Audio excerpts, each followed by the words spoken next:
Liam Murphy pressed his face against the cold window of the transport ship and watched the alien world grow bigger below him. The planet looked like a giant blue marble with silver cities that sparkled in the light of two suns. He was 71 years old and had never imagined he would see something like this in his lifetime. His wrinkled hands held tight to an old leather case that contained the most important things he owned in the universe. The ship was called Meridian, and it carried beings from many different worlds. Liam looked around at his fellow passengers and still could not believe this was real. There were tall blue people with skin that seemed to glow from inside. Their eyes were larger than human eyes, and they moved with a grace that made them look like they were dancing, even when they walked. These were the Zephyrians, and they had been traveling between stars for thousands of years before humans even knew other worlds existed. Near the back of the passenger area sat creatures that looked like they were made of living crystal. Light passed through their bodies and created rainbow patterns on the walls around them. When they spoke, their voices sounded like wind chimes in a gentle breeze. The Vorthons had built cities that sang with music, created by the wind and the movement of their crystal bodies, through special chambers designed to make beautiful sounds. The strangest passengers of all were the Nebulans, who looked like clouds of colored gas floating in clear containers shaped like bubbles. They could change their colors and shapes, and sometimes Liam thought he could see faces forming in their misty bodies before dissolving back into swirling patterns. They communicated by changing the chemical makeup of their gas forms, and other Nebulans could smell what they were saying. Liam opened his leather case just a crack and peeked inside at the yellowed sheets of paper covered with black dots and lines. Most people would think it was just old paper with strange markings, but Liam knew these papers held something more powerful than any alien technology he had seen. The music written on these pages had been created by human hands and human hearts hundreds of years ago back on Earth, when humans still thought they were alone in the universe. The announcement came over the ship speakers in a dozen different languages and sounds. Captain Jake Sullivan spoke in English for the human passengers and told them they would arrive at the cultural exchange station in 1 hour. Liam had met Captain Sullivan during the journey and liked the man. He was younger than Liam by about 30 years and had kind eyes that reminded Liam of his late son. Sullivan had asked Liam many questions about the music in his case, but Liam had been careful not to reveal too much about his plans. The cultural exchange station was bigger than any city Liam had ever seen on Earth. It floated in space between 3 different star systems, and ships from dozens of worlds came here to share their art and culture with beings from other planets. Liam's daughter Helen had worked hard to get him invited to represent Earth at this gathering. She was a scientist who studied alien life forms and had been living on Zephyria Prime for 5 years. Helen had sent him messages explaining that humans were respected in the Galactic Federation for many things. They were good at solving problems between different species who could not get along. Human technology was useful, even if it was not as advanced as what other worlds had created. Human doctors and scientists worked on many worlds, helping other beings with diseases and research projects. But when it came to art and culture, the other species in the galaxy saw humans as newcomers who had not yet learned to create anything truly beautiful or meaningful. This bothered Helen because she knew how much art and music meant to humans back on Earth. She had grown up listening to her father play piano in their small house in Ohio after her mother died. Helen remembered how her father would sit at the old, upright piano for hours playing songs that seemed to carry all his sadness and love and hope. The music helped him heal, and it helped Helen understand that some things could not be expressed with words alone. Liam touched the case again and thought about his wife Margaret, who had died 3 years ago. She had been a music teacher for 40 years and believed that music was the language that all thinking beings could understand, even if they came from different worlds. Margaret had made Liam promise that if he ever got the chance, he would show the galaxy what human music could do. At the time, he had thought it was just one of her dreams, but now he was actually going to keep that promise. The other passengers were talking excitedly about what they would share at the cultural exchange. The Zephyrians discussed their light sculptures that could create mathematical equations in beams of colored energy, while producing sounds that matched the visual patterns perfectly. The Vorthons planned to demonstrate their crystal gardens where entire cities could listen to symphonies created by the natural vibrations of their crystal bodies as they moved through specially designed spaces. The Nebulans were most excited of all because they had developed a new form of atmospheric music where they could fill entire rooms with gases that created different scents and colors while producing sounds that could only be heard by breathing. In the musical atmosphere they created, they had been working on this art form for hundreds of years and believed it represented the most advanced form of artistic expression in the known galaxy. Liam listened to all their descriptions and nodded politely, but inside he felt a quiet confidence that surprised him. These beings had technologies and abilities that humans could barely understand, but Liam had something they had never experienced. He had music that had been written by a human named Frédéric Chopin, who had lived on Earth over 200 years ago. Chopin had been sick for most of his short life but had created music that could make people cry or feel joy or remember lost loves or dream of better futures. The ship shuddered slightly as it connected to the docking port of the cultural exchange station. Through the window, Liam could see beings from many worlds walking through corridors made of materials that seemed to bend light around them. Some creatures flew instead of walking, while others moved on more legs than Liam could count. The diversity of life in the galaxy was overwhelming, but Liam felt ready for whatever would come next. Captain Sullivan appeared beside him and looked out at the station. The captain had been curious about Liam throughout the journey because most human cultural representatives brought paintings or sculptures or recordings of human music. Liam was the first person to bring actual sheet music and an insistence that he needed access to a real piano. The captain had helped arrange for an old upright piano to be loaded into the cargo hold, but he still did not understand why Liam refused to just bring recordings like everyone else. Liam stood up slowly and felt his knees protest against the movement. Being 71 years old was not easy, even with the advanced medical technology that kept humans healthy longer than ever before. But his hands were still strong and his fingers still remembered every note of every piece of music he had learned over 60 years of playing piano. Those hands had played at weddings and funerals and birthday parties and quiet evenings at home with Margaret. Now they would play for beings from across the galaxy, and Liam intended to show them something they had never imagined possible. The cultural exchange station was like nothing Liam had ever seen in his 71 years of life. The corridors stretched out in curves that seemed to go on forever, and the walls were made of some kind of metal that changed colors as different beings walked past. Gravity felt lighter here than on Earth, which made walking easier for his old legs but also made him feel like he might float away if he was not careful. Helen was waiting for him at the arrival gate, and Liam felt his heart lift when he saw his daughter after so many months apart. She looked good despite living so far from Earth, and her smile was the same one that had brightened his days since she was a little girl. Helen hugged him carefully, knowing that his bones were not as strong as they used to be, and helped him carry his leather case and the small bag of clothes he had brought for the trip. Dr. Helen Murphy Collins had grown into a respected scientist in the 5 years since she left Earth to study alien life forms. She spoke several alien languages and understood the complex politics of the Galactic Federation better than most humans. But when she looked at her father, she still saw the man who had taught her to play piano when she was 6 years old and who had held her when she cried after her mother died. They walked through the station together, and Helen pointed out the different areas where each species would present their cultural achievements.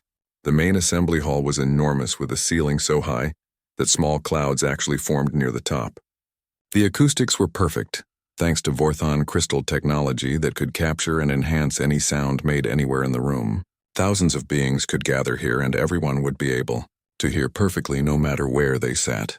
The opening ceremonies began 3 hours after Liam arrived, and he sat in the section reserved for Earth representatives.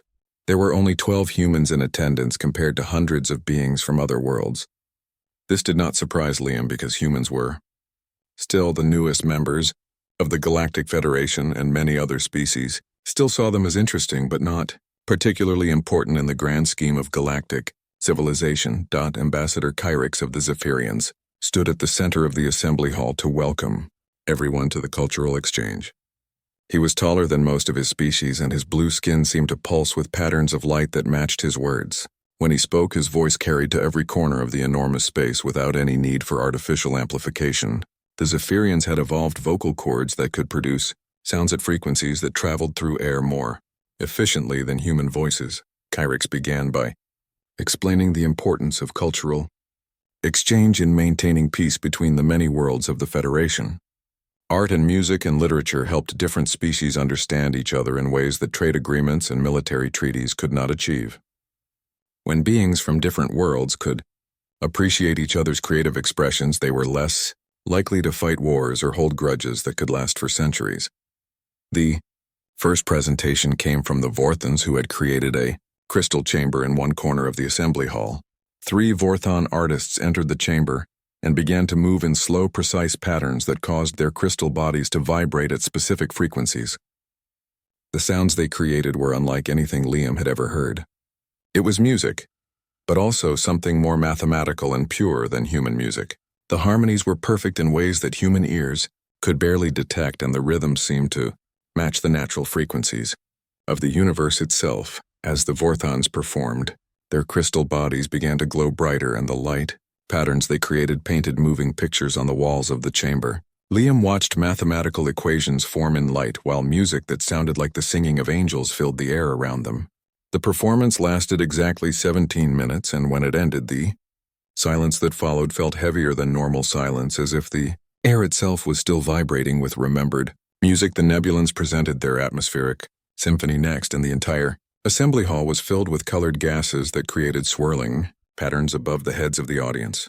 The gases had different scents that changed as the music progressed, and Liam found himself breathing in sounds that he could taste as well as hear. The Nebulan artists floated in the center of the hall, changing their own colors and densities to conduct the gaseous orchestra they had created around them. The music told the story of the birth of a star, and Liam could actually feel the heat and pressure and explosive energy as the gases around him shifted from cool blues to hot reds and brilliant whites. When the performance reached its climax, simulating the moment when nuclear fusion began in the heart of a new star, the entire audience gasped as one. Even species that did not need to breathe seemed affected by the power of what the Nebulans had created. The Korath delegation presented their war drums next, and the sound was so powerful that Liam felt it in his chest and bones. The Korath were a warrior species that had learned to channel their aggressive nature into art that celebrated strength and courage, and the honor that came from facing impossible odds. Their drums were made from the shells of creatures that lived in the molten cores of volcanic planets, and the rhythms they played seemed to contain the heartbeat of worlds being born. After each presentation, Ambassador Kyrix would make comments about the sophistication and advancement of what they had just witnessed. He spoke about how each art form represented thousands of years of cultural development and technological innovation. The crystal music of the Vorthons required genetic modifications that allowed their species to control the molecular structure of their bodies. The atmospheric symphonies of the Nebulans were only possible because their gaseous forms could create and manipulate chemical compounds in ways that solid beings could never achieve. When all the major presentations were finished, Kyrix turned his attention to the human delegation, and Liam felt every eye in the enormous hall focus on their small group. The ambassador spoke about how much the Federation valued human contributions to galactic society. He praised human diplomacy and problem-solving abilities, and acknowledged that human technology, while not the most advanced, was often creative and useful in unexpected ways. But then Kyrix said something that made Helen grip her father's arm tighter. He explained that while humans were respected for many practical contributions, they had not yet demonstrated true artistic sophistication. Human music appeared primitive when compared to the advanced sonic architectures that older civilizations had developed over millennia. Human visual arts, while charming in their own way, lacked the mathematical precision and universal principles that characterize truly advanced cultural expressions. The ambassador suggested that this was not necessarily a criticism of humanity, since they were still young as a spacefaring species. In time, humans would surely develop more sophisticated art forms as they learned from the examples set by older galactic civilizations. Perhaps in a few thousand years, human culture would mature to the point where it could contribute something meaningful to the artistic heritage of the galaxy. Liam listened to these words without showing any emotion on his face, but inside, he felt a familiar fire beginning to burn. It was the same feeling he had experienced as a young man when people told him he was too old to learn piano, or when critics said his playing lacked the technical precision of conservatory-trained musicians. It was the quiet anger that came from being underestimated by people who measured worth by the wrong standards. Helen leaned over and whispered that he did not have to go through with his planned presentation. No one would think less of him if he decided that the competition was too overwhelming. The other species had advantages that humans simply could not match, and there was no shame in acknowledging that reality. They could return to Earth with their dignity intact and tell people that they had represented humanity, as well as anyone could have expected. But Liam shook his head and squeezed his daughter's hand.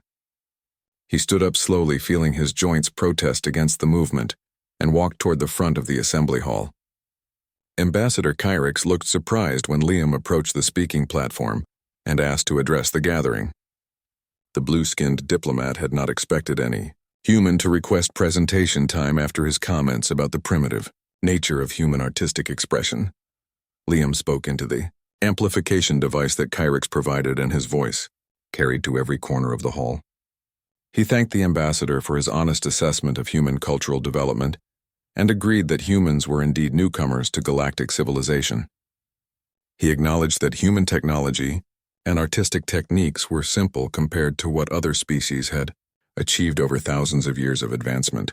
Then, Liam asked if he could be scheduled for a presentation slot during the next day's sessions. He explained that he had brought something from Earth that he believed the assembled beings might find interesting, even if it was not as sophisticated as what they had already witnessed. He promised that his presentation would not take long and would not require any special equipment beyond an old piano that had been transported in the cargo hold of his ship. Ambassador Kyrix looked puzzled by this request, but agreed to add Liam to the schedule for the following afternoon. The human would be given 30. Liam woke up before the artificial dawn cycle began on the cultural exchange station and spent the early morning hours in the small practice room that had been assigned to him. The piano had been moved from the cargo hold during the night and now sat in the center of the plain metal room, looking older and more worn than Liam remembered.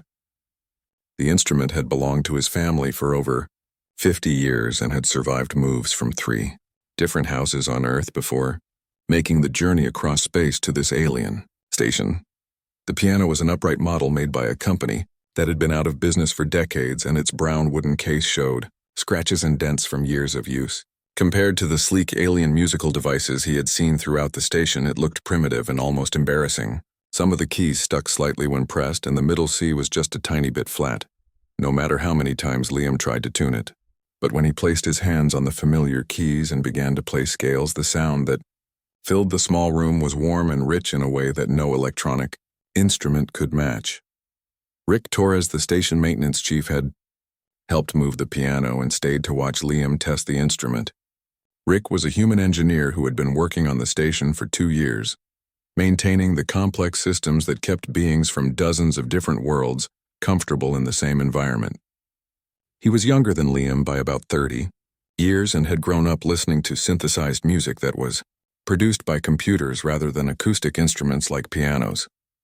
Rick asked Liam why he had insisted on bringing such an old instrument when the station had sound systems that could reproduce any music with perfect digital clarity. Liam tried to explain that there was something different about music created by physical vibrations traveling through air compared to sounds generated by electronic devices. When human fingers pressed piano keys and hammers, struck metal strings, the resulting music contained tiny imperfections and variations that gave it life and personality. But as Liam spoke, he wondered if he was just being sentimental about outdated technology. The beings he had heard perform yesterday created music that was far more complex and mathematically perfect than anything a human could produce with an acoustic piano. Perhaps Ambassador Kyrix was right that human music was primitive and would seem childish to species that had evolved beyond the need for physical instruments. Helen visited her father during his practice session and brought him breakfast from the station cafeteria. She sat quietly in the corner of the room, while Liam played through pieces he had been practicing for months in preparation for this moment. She recognized some of the melodies from her childhood when her father would play after dinner, while she and her mother cleaned the dishes. The music brought back memories of their small house in Ohio and winter evenings when snow fell outside their windows while piano music filled their warm kitchen. But Helen also noticed that her father's hands moved more slowly than they had when she was young, and sometimes he had to pause to remember the next passage of a difficult piece. Being 71 years old meant that his reflexes were not as quick as they had been, and his fingers sometimes ached after playing for extended periods. She worried that the stress of performing for such an important audience might cause him to make mistakes that would embarrass both him and the human delegation. Helen told her father that she had been talking to other human representatives at the station, and several of them thought he should reconsider his plan to perform. Dr. Susan Clark, a musicologist from Earth, had arrived on a transport ship that morning and had heard about Liam's scheduled presentation. Dr. Clark was an expert on human music history and understood better than most people how the music of Earth compared to what other galactic civilizations had developed. Dr. Clark came to the practice room after lunch and listened to Liam play several pieces from his repertoire. She was impressed by his technical skill and musical sensitivity, but explained that she had spent the morning studying recordings of performances by other species at previous cultural exchange gatherings. The level of sophistication and innovation displayed by alien musicians was beyond anything humans had achieved, and she feared that even the best human performance would seem inadequate by comparison. The musicologist suggested that Liam might want to focus on explaining human music theory rather than performing actual pieces. He could discuss the mathematical relationships between notes and the emotional effects that different chord progressions had on human listeners. This approach would be more educational and would not require him to compete directly with beings who had abilities that humans simply could not match. But Liam shook his head and continued practicing. He had not traveled across the galaxy to give a lecture about music theory. The pieces he had brought with him were not just academic exercises but expressions of human emotion and experience that had moved people for centuries. If he was going to represent humanity at this gathering, he wanted to show what human hearts could create, not just what human minds could analyze. As the day progressed, word of the human musical presentation spread throughout the station, and beings from various species began to visit the practice room to observe Liam and his primitive instrument. Most of them were politely curious, but Liam could sense their skepticism about what such a simple device could possibly produce that would be worth their attention. Some aliens took recordings with their advanced sensing equipment, and Liam suspected they were documenting human musical techniques for scientific study rather than artistic appreciation. A group of young Zephyrians stood outside the practice room windows and watched Liam's fingers move across the piano keys with fascination. They had never seen music created by physical manipulation of mechanical devices and seemed amazed that humans had to train their bodies to produce sounds rather than simply generating music through technological or biological processes. To them, Liam probably looked like a craftsman working with primitive tools to create something that modern technology could produce much more efficiently. Late in the afternoon, Colonel Pete Martinez arrived at the station with a small group of retired Earth Fleet officers who had heard about Liam's performance through unofficial military communication channels. Pete had served with Helen's late brother during the war with the rebel colonies and had known the Murphy family for over 20 years. He found Liam in the practice room and sat down to listen to his old friend play through his planned repertoire. Pete understood music better than most military men because his late wife had been a professional violinist before the war. He recognized the Chopin nocturne that Liam had chosen for his presentation and knew how difficult the piece was to perform correctly. The music required not just technical precision but emotional depth and maturity that could only come from a lifetime of experience with love and loss and hope. But Pete also understood the political implications of what Liam was attempting to do. If the performance went badly, it would reinforce alien perceptions that humans were culturally inferior to older galactic civilizations. This could affect everything from trade negotiations to military cooperation agreements that kept Earth safe from hostile species that still questioned whether humans deserved their place in the Federation. Pete asked Liam if he was really sure about going through with the performance given how much was at stake. Liam stopped playing and looked at his old friend with tired eyes that had seen 7 decades of joy and sorrow. He explained that his late wife Margaret had believed that music was the one thing humans had created that could speak to any intelligent being regardless of what world they came from or what form their bodies took. Margaret had been a music teacher for 40 years and had seen how music could reach children who struggled with traditional learning methods and comfort, elderly people who were facing the end of their lives. She believed that the mathematical patterns underlying all music were universal constants, that any thinking being could recognize, and that the emotions expressed through those patterns were fundamental experiences shared by all conscious creatures. Liam had promised Margaret before she died that if he ever got the chance, he would show the galaxy what human music could do. At the time, it had seemed like an impossible dream, but now he was actually going to keep that promise. He owed it to her memory and to every human who had ever found comfort or joy or meaning in music to give this performance everything he had. As evening approached, Liam played through the Chopin Nocturne one final time and tried to imagine how it would sound in the enormous assembly hall with thousands of alien beings listening. The piece was beautiful and technically challenging, but it was also deeply human in ways that might not translate to species that had evolved under different conditions on distant worlds. The Nocturne told a story of longing and melancholy that reflected Chopin's own experience as a Polish exile living in Paris during a time of political upheaval. The composer had poured his homesickness and romantic desires into music that captured emotions too complex for words. But would beings who had never experienced exile or romantic love or the particular sadness that came from missing a place you could never return to understand what Chopin had been trying to express? Liam closed the piano lid and carefully placed his sheet music back in the leather case that had. The news of the human musical presentation traveled through the cultural exchange station faster than Liam had expected, and by morning, beings from across the galaxy were discussing what they might witness when the old human took the stage with his primitive instrument. The conversations ranged from genuine curiosity to barely concealed amusement, as species that had mastered complex artistic technologies wondered what someone could possibly accomplish with such simple tools. Commander Zara Vex of the Korath military delegation was among the most vocal critics of what she saw as a waste of valuable presentation time. The Korath were a warrior species that respected strength and innovation above all other qualities, and Zara had little patience for what she considered outdated human sentimentality. She had attended several cultural exchange gatherings over the past decade and believed that presentation slots should be reserved for demonstrations of genuine artistic advancement rather than historical curiosities. Zara spoke loudly enough for other beings to hear when she questioned why the Federation continued to accommodate human requests for special treatment. She pointed out that humans had been members of the galactic community for less than 50 years, while most other species had been traveling between stars for millennia. In her opinion, humans should focus on learning from more advanced civilizations rather than trying to contribute art forms that belonged in museums, rather than serious cultural exchanges.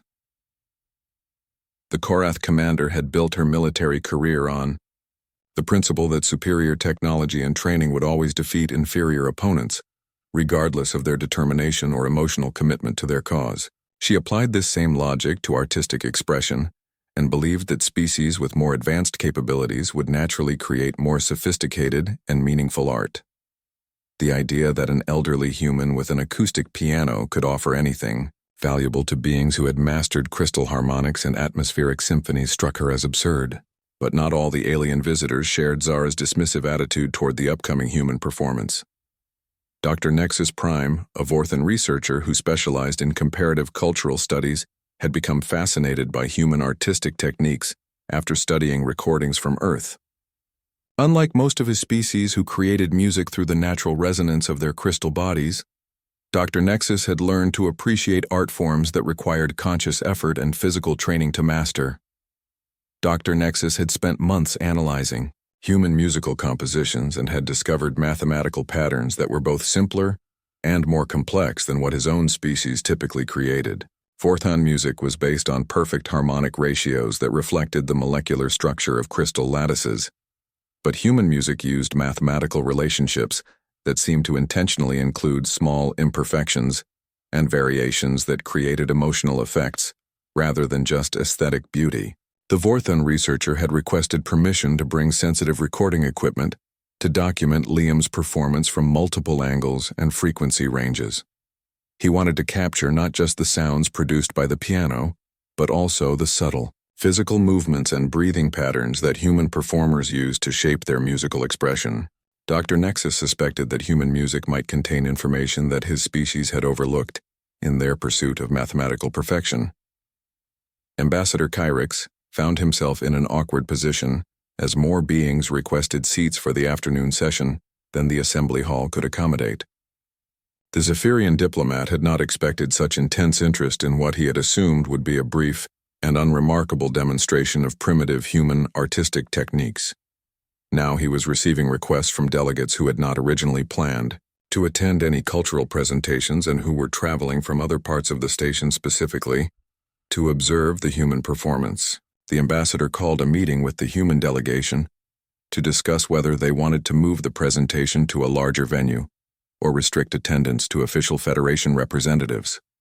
Helen argued that her father had prepared for the acoustics and dimensions of the main assembly hall, and that changing venues at the last minute might affect his performance. She also pointed out that Liam was 71 years old and might become overwhelmed if forced to perform for an even larger audience than originally planned. But Colonel Pete Martinez disagreed with Helen's concerns and argued that restricting attendance would send the wrong message about human confidence in their cultural contributions. If Liam was going to represent humanity at this gathering, then he should be willing to perform for anyone who wanted to listen, regardless of their species or their reasons for attending. Pete believed that backing down from a larger audience would confirm alien suspicions that humans were not ready to participate as equals in galactic civilization.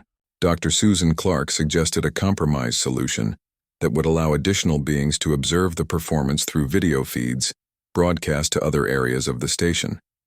This would accommodate the unexpected demand for attendance while keeping the actual audience size manageable for Liam. The musicologist also recommended that they prepare written materials explaining the historical and cultural context of human piano music for distribution to alien observers who might not understand the significance of what they were witnessing. Liam listened to these discussions with growing anxiety as he realized how much attention his simple piano recital was attracting throughout the station. He had imagined performing for a few hundred politely interested beings, not for thousands of curious aliens who were expecting either a remarkable demonstration of human artistic capability or an entertaining example of primitive cultural expression. The pressure to succeed felt heavier than anything he had experienced during his decades of playing piano on Earth. The morning practice session did not go well, and Liam found his fingers stumbling over passages that he had played correctly hundreds of times before. The stress of knowing that so many beings were talking about his upcoming performance was affecting his concentration and muscle memory in ways that surprised him. He had performed in stressful situations before, including the funeral for his wife, where grief had made it difficult to see the sheet music through his tears. But this felt different and more overwhelming. Rick Torres visited the practice room during lunch and brought news that maintenance crews were installing additional seating and sound equipment to accommodate the larger-than-expected audience. Rick mentioned that he had overheard conversations among station personnel from various species, and the opinions seemed to be divided between those who were genuinely curious about human music and those who were expecting to witness an embarrassing display of human overconfidence. Helen spent the afternoon trying to manage her own anxiety while helping her father prepare for the performance. She had arranged for a station medical team to be available in case Liam experienced any health problems during or after his presentation. At 71 years old, the stress of performing for such a critical audience could potentially trigger heart problems or other age-related medical issues that might require immediate attention.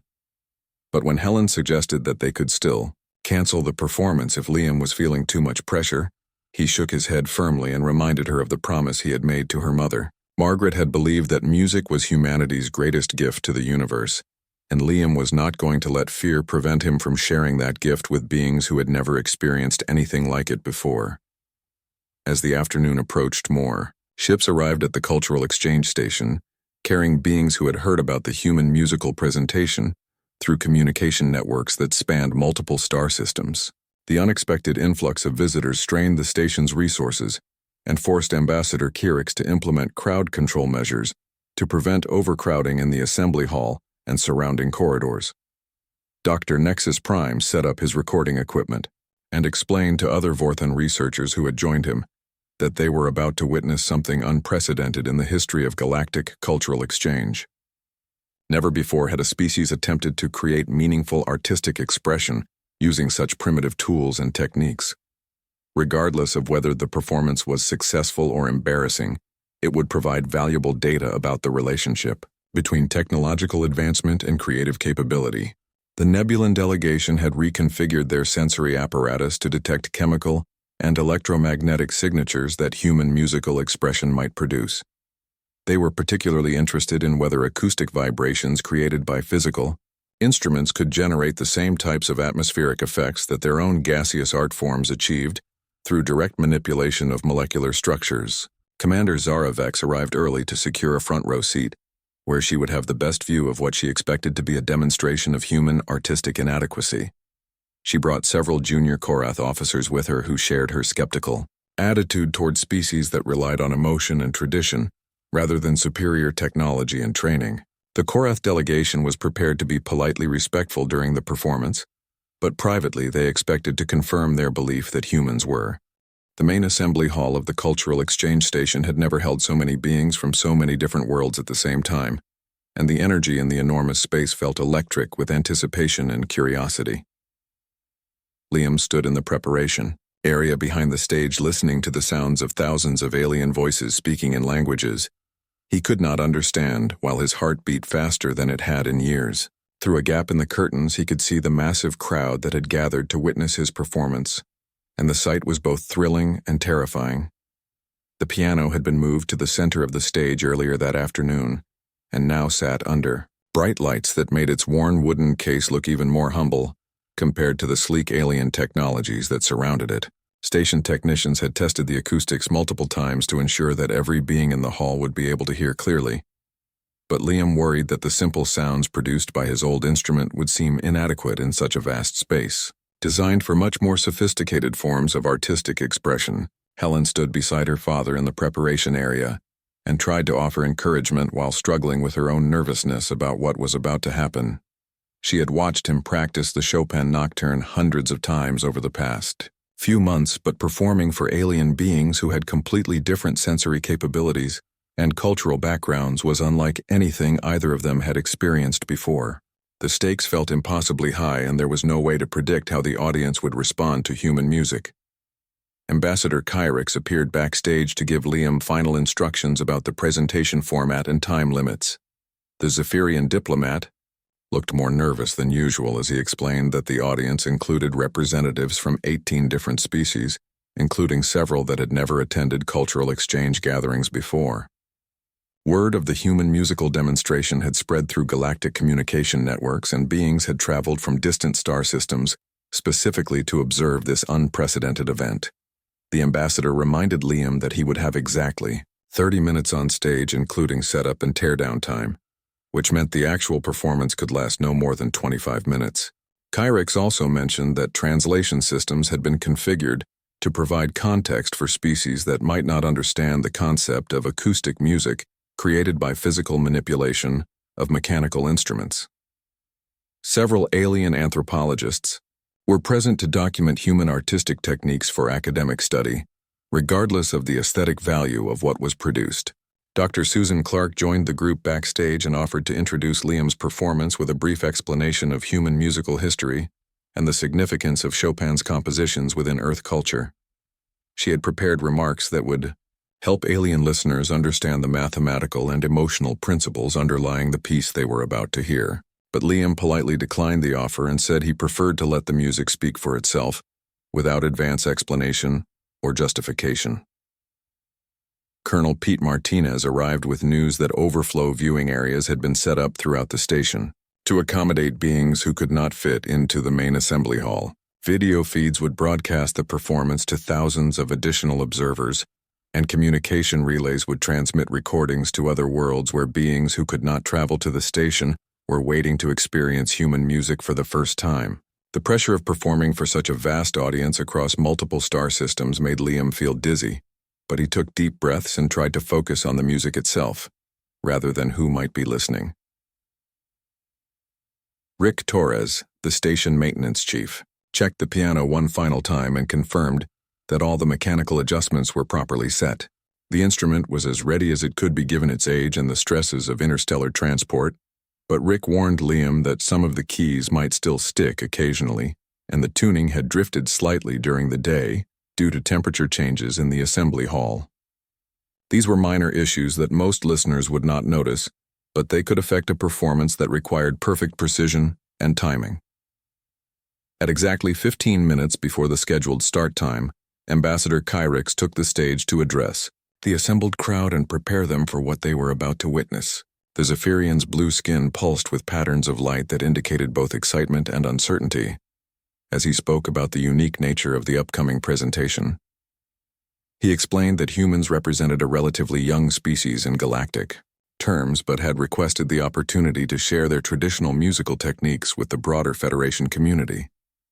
Kyrix described the piano as a mechanical device that produced sounds through the physical impact of hammers against metal strings when a human operator pressed keys with their fingers.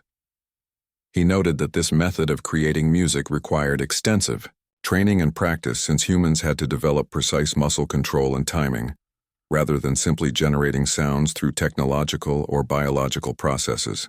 The ambassador suggested that while human musical techniques might seem primitive compared to more advanced art forms, they represented an interesting example of how different species approached creative expression.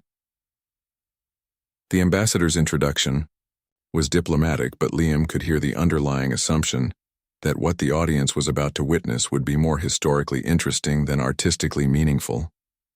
This attitude had followed him throughout his stay at the station, and he understood that most of the alien observers expected to see a demonstration of quaint human customs rather than a genuine artistic performance that could move them emotionally or challenge their understanding of what music could accomplish. When Kyrix finished his introduction and left the stage, Liam walked slowly from the preparation area toward the piano, while thousands of alien eyes followed his movement.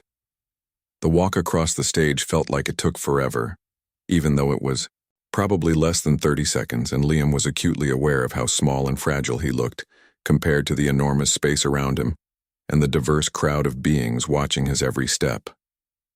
The piano bench was adjusted to the correct height, and Liam sat down carefully while testing his posture and arm position to ensure maximum comfort during the performance. He opened his leather case and removed the sheet music for Chopin's Nocturne in B-flat minor Opus 9 No. Even though he had memorized every note years ago, having the familiar pages in front of him provided psychological comfort and a connection to the countless other pianists who had performed this piece over the past 2 centuries. The assembly hall fell completely silent as Liam placed his hands above the piano keys and took a deep breath to center himself before beginning.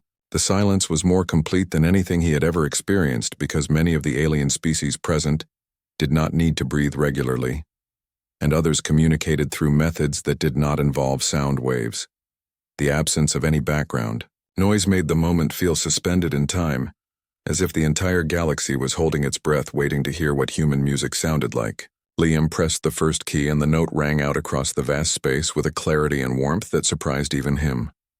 The acoustics of the assembly hall were indeed perfect, and every subtle detail of the piano's tone was amplified and enhanced, without losing any of the natural character that made acoustic instruments special.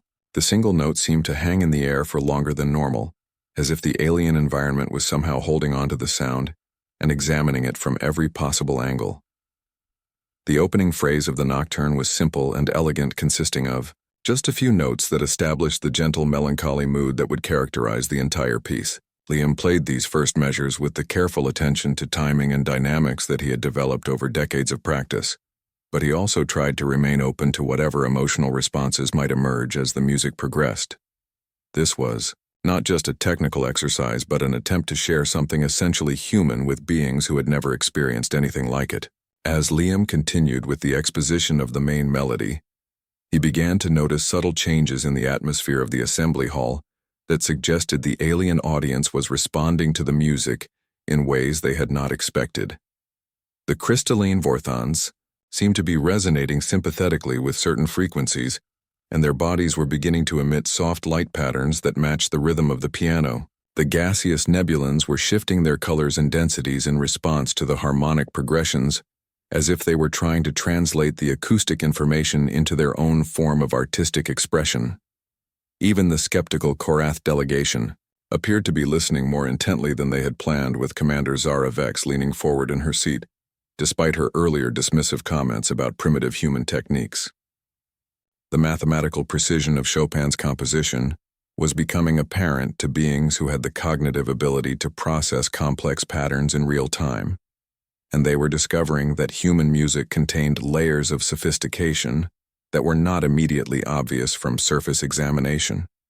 Liam reached the first variation section where Chopin had embellished the main melody, with delicate ornamental passages that required precise finger control and subtle timing adjustments.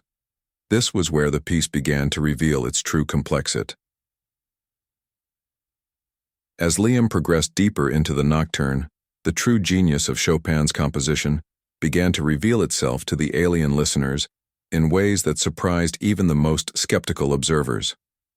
The mathematical relationships between the notes were far more complex than they had initially appeared, and beings with advanced analytical capabilities found themselves discovering patterns within patterns that seemed to spiral into infinite depths of structural sophistication.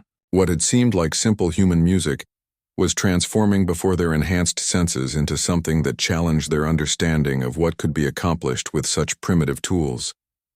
Dr. Nexus Prime watched his recording equipment capture data that defied his expectations about human artistic capabilities. The Vorthon researcher had assumed that acoustic music produced by mechanical instruments would be limited by the physical constraints of hammers, striking strings, but the harmonic overtones and resonance patterns created by Liam's performance were generating complex interference waves that his crystal body could feel as well as hear. The piano was somehow producing sounds that existed in mathematical spaces that Vorthon music rarely explored, despite their species' mastery of crystal harmonics. The Zephyrian delegation was experiencing something even more unexpected as their enhanced hearing began to detect emotional frequencies embedded within the musical structure that they had never encountered in any art form. Zephyrian music was based on perfect mathematical ratios that created aesthetic beauty through geometric precision, but Chopin's nocturne seemed to intentionally include tiny imperfections and variations that generated feelings rather than just pleasant sounds.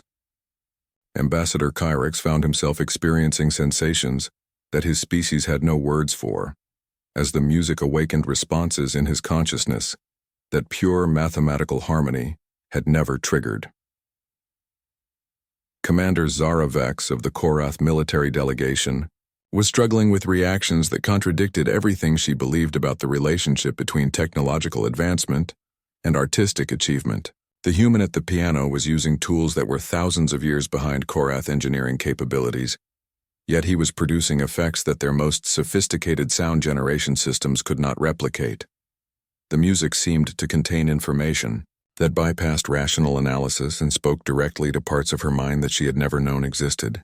But it was the Nebulan observers who were experiencing the most profound response to Liam's performance, as their gaseous forms began to react involuntarily to the acoustic vibrations in ways that mimicked their own atmospheric symphonies. The chemical compositions of their bodies were shifting in patterns that matched the harmonic progressions of the nocturne, and several Nebulans found themselves producing colors and scents that corresponded to emotions they were feeling for the first time. The music was somehow triggering their natural artistic responses, even though it was created by a completely different type of being, using completely different methods.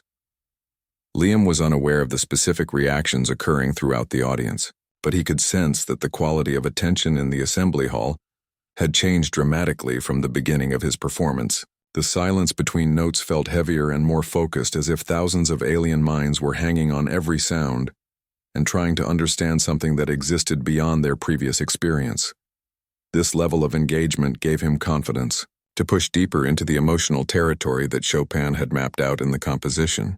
The nocturne moved into its middle section, where the main melody was developed through a series of variations that required both technical precision and interpretive sensitivity. This was where Chopin had embedded his own experiences of exile and longing into mathematical structures that could express feelings too complex for words.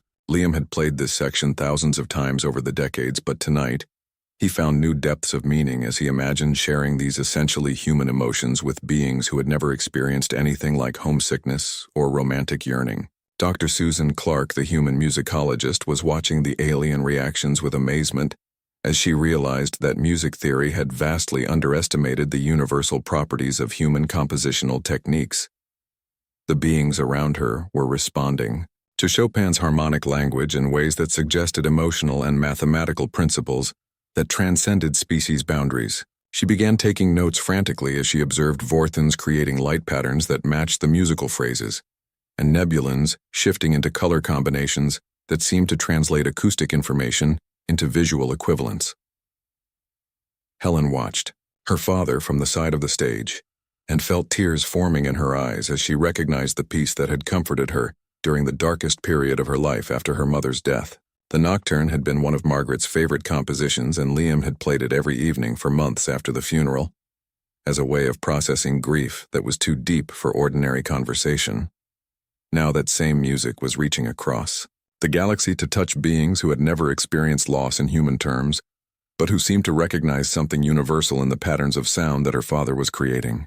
The performance reached the point where Chopin had written his most technically demanding passage, a series of rapid arpeggios that cascaded across the keyboard like musical water, falling over invisible stones. Liam's 71-year-old fingers moved with precision that surprised even him as muscle memory took over, and allowed him to focus entirely on the emotional content of the music, rather than the mechanical challenges of playing it correctly. This was the moment when decades of practice and a lifetime of experience with joy and sorrow combined to create something that transcended mere technical accomplishment. The Korath delegation was experiencing something that challenged their entire worldview, as they realized that the humans' music was demonstrating principles of strategic thinking that their military training had never addressed. The Nocturne was structured like a campaign that advanced through territory, using tactics of surprise and misdirection to achieve objectives that were not apparent until the final victory was achieved. Commander Zara Vex found herself analyzing the composition as if it were a battle plan that used emotion and beauty as weapons capable of conquering defenses that conventional force could never penetrate. The gaseous nebulons had begun to create their own atmospheric symphony in response to Liam's performance, as their bodies automatically generated chemical combinations that complemented and enhanced the acoustic music. This had never happened before in the history of cultural exchange gatherings, and the other species watched in fascination as the nebulons unconsciously demonstrated that human music could trigger cross-species artistic collaboration. The assembly hall was filling with colors and scents that transformed the piano recital into a multi-sensory experience that no single species could have created alone. Ambassador Kyrix realized that he was witnessing something that would require him to completely revise his understanding of human cultural capabilities and potentially the criteria that the Federation used to evaluate artistic sophistication. The music was proving that complexity and advancement could not be measured simply by technological capabilities or the age of a civilization. The human at the piano was demonstrating that there were forms of artistic expression that could only be achieved through the combination of physical skill, emotional experience, and creative insight rather than through superior technology alone. Liam approached the climactic section of the Nocturne, where Chopin had written music that seemed to contain all the beauty and sadness and hope that one human heart could hold. This was the passage that had made people weep for over 2 centuries, and that had provided comfort to countless individuals during their darkest moments. As his fingers found the notes that expressed longing so pure it seemed to transcend individual experience, Liam felt connected, not just to the composer who had written this music, but to every human who had ever found meaning in sounds that spoke to places in the soul that words could never reach. The alien audience was discovering that they possessed emotional and aesthetic capacities that their own art forms had never activated. The mathematical precision of their advanced music had created beauty, but it had not prepared them for compositions that used imperfection and asymmetry to generate responses that felt more like memories than sensations. The human music was awakening something in their consciousness that felt both completely foreign and surprisingly familiar, as if they were remembering feelings they had never known they were capable of experiencing. Dr. Nexus Prime watched his Crystal and colleagues beginning to harmonize with the piano, creating overtones and resonances that enhanced rather than competed with Liam's performance. This spontaneous collaboration between human and Vorthon musical techniques was producing sonic combinations that neither species could have achieved independently, and the Vorthon researcher realized that he was documenting the birth of an entirely new form of interspecies artistic expression. The barriers between different types of music were dissolving as the universal mathematical principles underlying all sound revealed connections that no one. Liam reached the emotional climax of Chopin's Nocturne and felt the weight of 71 years of living flow through his fingers into the piano keys as the music transformed from mere notes into something that seemed to contain the entire spectrum of human experience. This was the passage where the composer had poured his deepest feelings about love and loss and the bittersweet beauty of existence into mathematical relationships that could somehow express what words never could. Every alien being in the assembly hall could sense that they were witnessing something extraordinary, even if they could not yet understand what was happening to them. The Vorthon crystals throughout the audience had begun to sing in harmony with the piano, creating overtones and resonances that filled the enormous space with shimmering cascades of sound that seemed to make the air itself vibrate with music.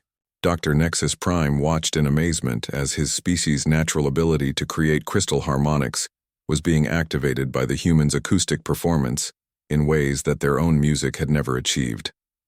The mathematical precision of Chopin's composition was somehow triggering responses in Vorthon physiology that created perfect harmonic support for every note that Liam played.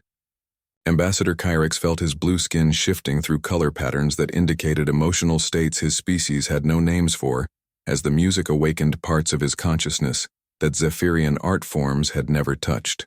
The perfect mathematical ratios that characterized advanced alien music had created aesthetic appreciation, but they had not prepared him for compositions that used deliberate imperfections and asymmetries to generate feelings that seemed to bypass rational analysis entirely. The human was demonstrating that there were forms of beauty that could only be achieved through the acceptance of limitation and mortality. Commander Zara Vex of the Korath delegation found herself experiencing something that challenged every principle of strength and superiority that had guided her military career. The music was proving that vulnerability could be a source of power rather than weakness, and that the human's willingness to expose his emotions through sound created effects that the most advanced Korath weapon systems could never achieve. The Nocturne was conquering her defenses through beauty rather than force, and she was discovering that surrender to aesthetic experience required a different kind of courage than anything she had learned in combat training. The gaseous nebulons had created an atmospheric symphony that complemented and enhanced Liam's performance, as their bodies automatically generated chemical combinations that painted the assembly hall with colors and scents that matched the emotional content of the music. Their response was completely involuntary, as if the acoustic vibrations were triggering artistic reflexes that they had not known they possessed.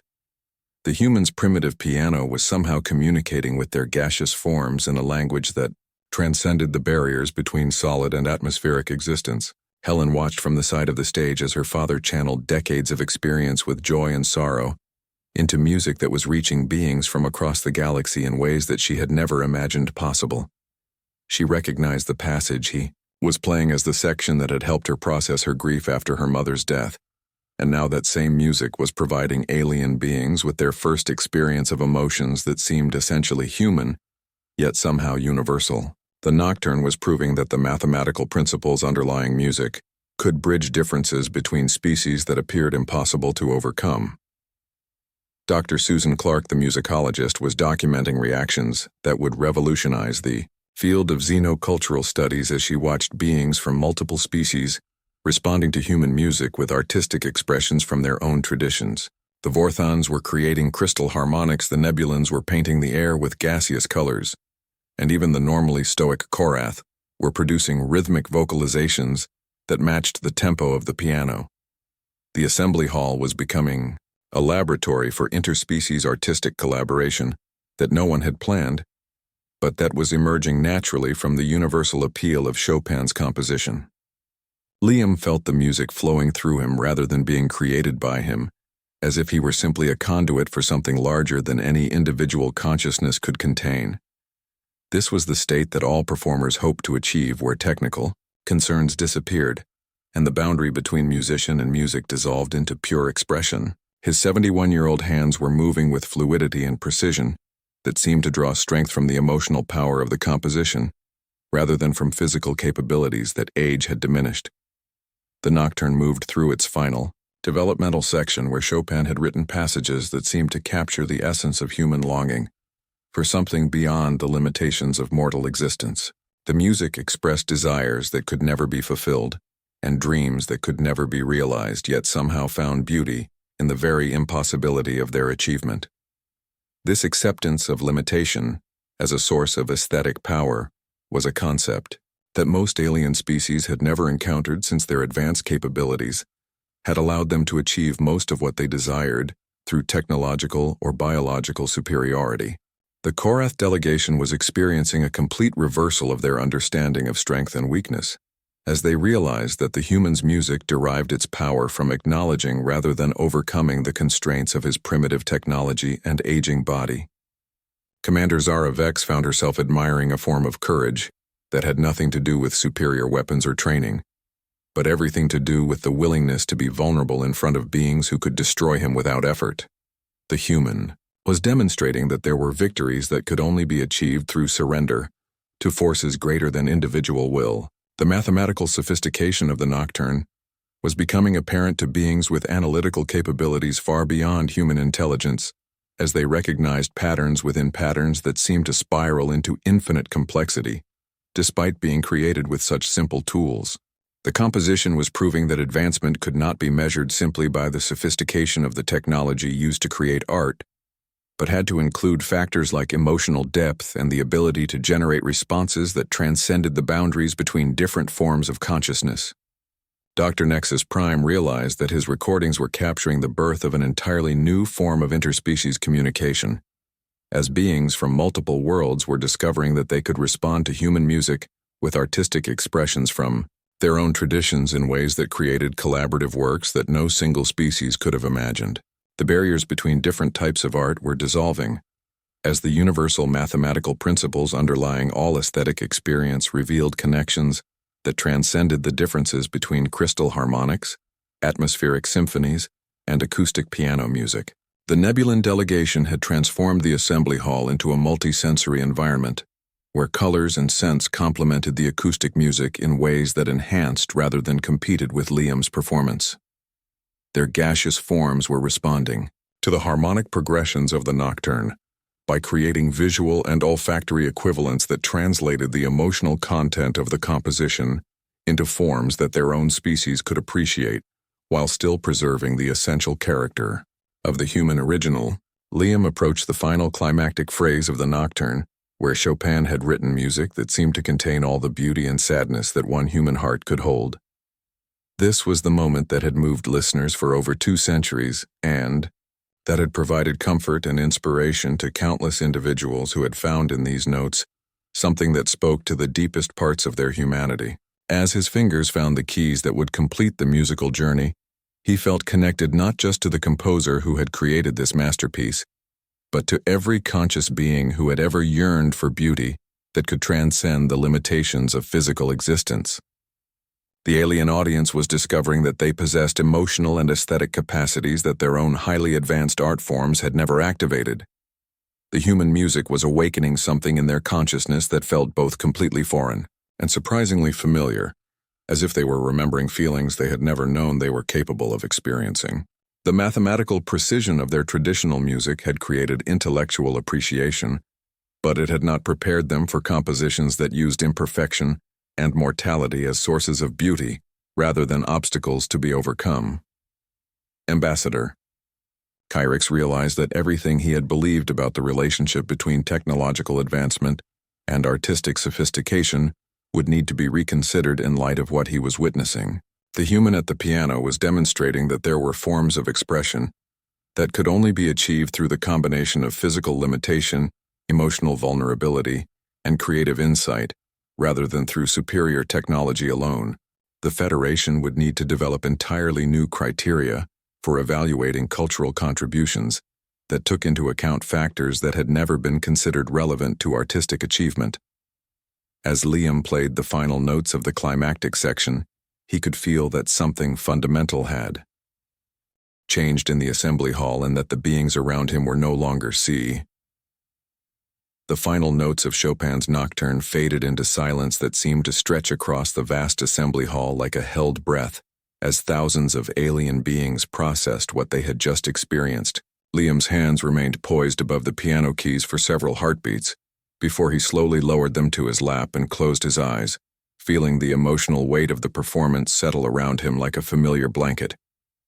He had given everything he possessed to those 25 minutes of music, and now he waited to discover whether his faith in the universal language of human expression had been justified or misplaced.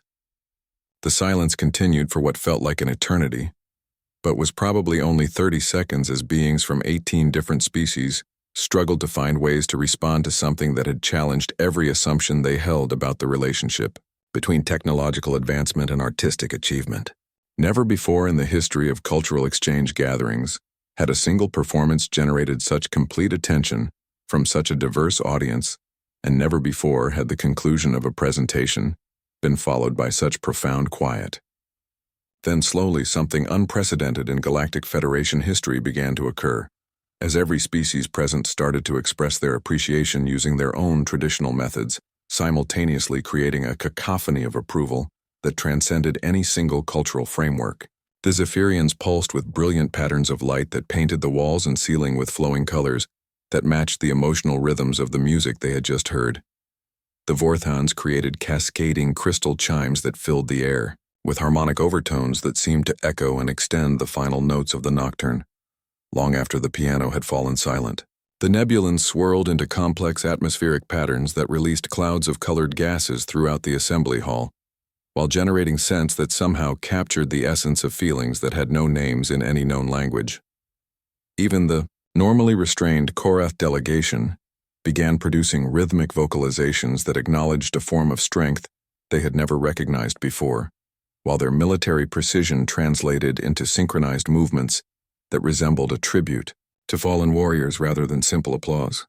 The human members of the audience added their own tradition of hand clapping to the alien expressions of appreciation, creating a multi-sensory celebration that transformed the assembly hall into something resembling a festival rather than a formal cultural presentation. Dr. Susan Clark found herself weeping openly as she realized that she was witnessing the birth of a new form of interspecies communication that could bridge differences that had seemed impossible to overcome through traditional diplomatic or scientific methods. Ambassador Kyrix rose from his seat with movements that indicated profound surprise and uncertainty about how to process what had just occurred. The Zephyrian diplomat had attended dozens of cultural exchange gatherings over his long career, and had never seen reactions that approached the intensity of what was happening around him. The human's primitive acoustic piano had somehow generated responses that the most advanced alien musical technologies had never achieved, and Kyrix realized that everything he thought he understood about artistic sophistication would need to be completely reconsidered. The ambassador made his way slowly to the stage where Liam still sat quietly at the piano bench, appearing smaller and more fragile than ever in the aftermath of his extraordinary performance. When Kyrix reached the piano, he paused for several moments searching for words that could adequately express what the assembled beings had just experienced. Finally, he spoke in the clear, carrying voice that had made him one of the Federation's most respected diplomats. But his usual confidence was replaced by something approaching wonder. Kyrix admitted publicly that the Federation had seriously underestimated humanity's potential contributions to galactic culture, and that the criteria used to evaluate artistic achievement were clearly inadequate for recognizing forms of expression that derived their power from sources other than technological superiority. The human's ability to create profound emotional complexity through such seemingly simple means represented a type of artistic sophistication that older civilizations had overlooked in their pursuit of perfect mathematical precision and flawless technical execution. The ambassador acknowledged that what they had just witnessed challenged fundamental assumptions about the relationship between advancement and creativity that had guided Federation cultural policies for centuries. The Nocturne had demonstrated that there were forms of beauty and meaning that could only be achieved through the acceptance of limitation and mortality, rather than through the transcendence of physical constraints that most alien species had pursued in their artistic development. Commander Zara Vex approached the stage with steps that seemed heavier than usual, as she struggled to process reactions that contradicted everything her military training had taught her about strength and superiority. The Korath officer had built her career on the principle that advanced capabilities would always defeat primitive techniques, but the human's music had conquered her defenses through vulnerability rather than force. She spoke publicly for the first time about experiencing emotions that her species had no words for, and acknowledged that there were forms of courage that had nothing to do with weapons or tactical superiority. Dr. Nexus Prime began sharing preliminary data from his recordings with other Vorthon researchers, and their initial analysis suggested that human musical techniques contained mathematical principles that their own crystal harmonics had never explored. The deliberate imperfections and asymmetries that characterized the Nocturne had generated harmonic relationships that were more complex than anything in Vorthon musical theory, despite being created with tools that appeared primitive by their technological standards. The Nebulan delegation announced that they had experienced involuntary artistic responses to the acoustic music that had activated creative capacities they had not known they possessed. Their gaseous forms had automatically generated atmospheric effects that complemented rather than competed with the piano performance, suggesting that human music could trigger cross-species artistic collaboration in ways that no one had previously imagined possible. Helen joined her father on the stage and helped him stand while tears of pride and relief flowed down her cheeks. She had watched him practice for months in preparation for this moment, but nothing could have prepared her for witnessing beings from across the galaxy, discovering new aspects of their own consciousness through exposure to music that her mother had loved, and her father had spent a lifetime learning to play with the depth and sensitivity it deserved. Liam accepted the praise and acknowledgement with quiet dignity, but asked if he might play one more piece for the assembled beings who had given him such generous attention. Without waiting for official permission, he sat back down at the piano bench and began the opening notes of Chopin's Nocturne in E-flat major opus 9 No. 2, knowing that this second nocturne would build upon the foundation of understanding that the first piece had established and would demonstrate that human music contained depths that could sustain extended exploration. The audience settled into attentive silence once again, but now their listening was informed by the knowledge that they were experiencing something genuinely unprecedented rather than simply observing a demonstration of primitive human cultural techniques. The second nocturne was more technically demanding than the first, and contained emotional territories that would challenge even beings who had just discovered their capacity to respond to human musical expression. Dr. Susan Clark began taking detailed notes about the alien reactions to the second performance, knowing that she was documenting historical developments that would transform the fields of musicology and xenocultural studies for generations to come. The assembly hall had become a laboratory for interspecies artistic communication, and every moment was producing data that would revolutionize understanding of how consciousness responded to aesthetic experience, regardless of the biological or technological form it took. Ambassador Kyrix announced that the Cultural Exchange Station would be establishing a permanent human musical program led by Liam, with support from Dr. Helen Murphy Collins, and dedicated to sharing Earth's musical heritage with beings throughout the galaxy. The old piano would remain as a permanent fixture in the assembly hall, and Liam would begin training both humans and aliens in the principles of acoustic musical expression that had proven capable of bridging differences between species that had seemed impossible to overcome. Colonel Pete Martinez joined the celebration on stage and embraced his old friend, while reflecting on how a simple piano recital had accomplished more for human diplomatic standing in the galaxy than decades of military cooperation and technological exchange. The music had demonstrated that humans possessed capabilities that could not be measured by conventional standards, and that their contributions to galactic civilization were only beginning to be understood. As the second nocturne reached its conclusion, and the assembly hall filled once again with expressions of appreciation From multiple species, Liam knew that he had kept the promise he made to his late